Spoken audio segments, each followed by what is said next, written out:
Morning, Zanzi. Welcome back to your fresh new update. It's your fave, McDonald Madiva. We are reporting from Gossip HQ in MAFS. Now, before we spill today's tea, don't forget to like this video, subscribe, comment what you think, and of course hit the notification bell so you never miss another fresh and new update.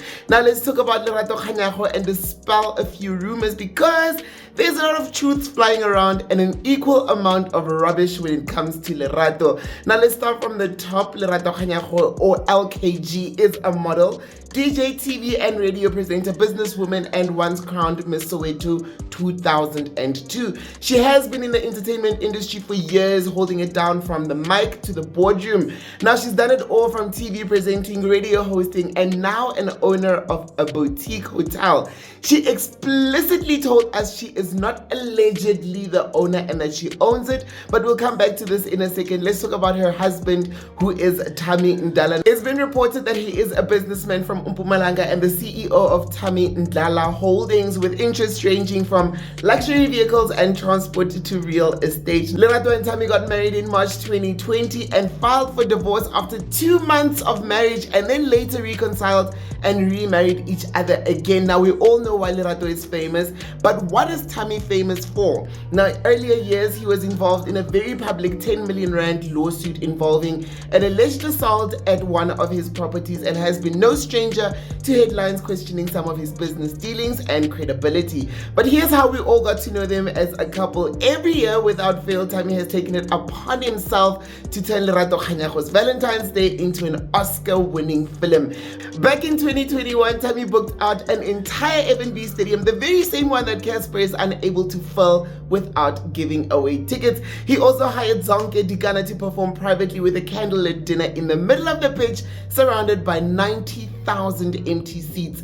In 2022, Thami gifted Lerato a boutique hotel and restaurant in North Cliff, Johannesburg. The hotel is called 12 on Hill Villa and Spa, and topped it off with a brand new Mercedes AMG G63 G-Wagon. In 2023, when we thought we had seen it all, Thami flew in a Kenny Lattimore for a private Valentine's performance just for Lerato.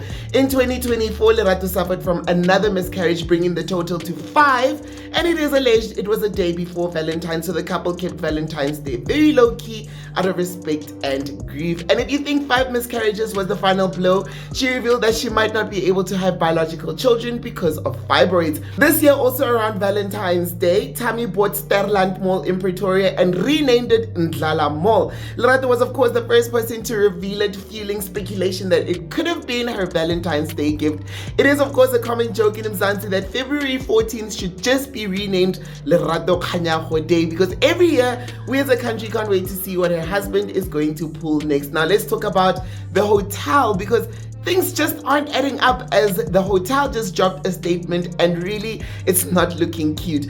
According to the official statement released this week, the hotel claims Lerato Kganyago has no ownership, operational or managerial involvement in the business whatsoever. They continue to say, and I quote, "Lerato Kganyago is not associated with the business operations and should not be drawn into implications in these matters without a factual basis." The management went further to clarify that no one named Musa Khawula owns or runs the property. The hotel has distanced itself completely. Now this of course came right after the hotel's name popped up during the Madlanga Commission of Inquiry, where it was reportedly mentioned in a passing. Now the real question here is who's fooling who, because Lerato unveiled the hotel as a gift back in 2022. She proudly told the world that her husband had bought it for her. She even disputed claims that she allegedly owned the hotel, saying she is the owner. Media outlets across the country ran with the headlines and Lerato never denied it, so we believed it. Now fast forward to 2025 and the hotel is distancing itself, which has left us all questioning our own realities, because someone somewhere is capping in capital letters.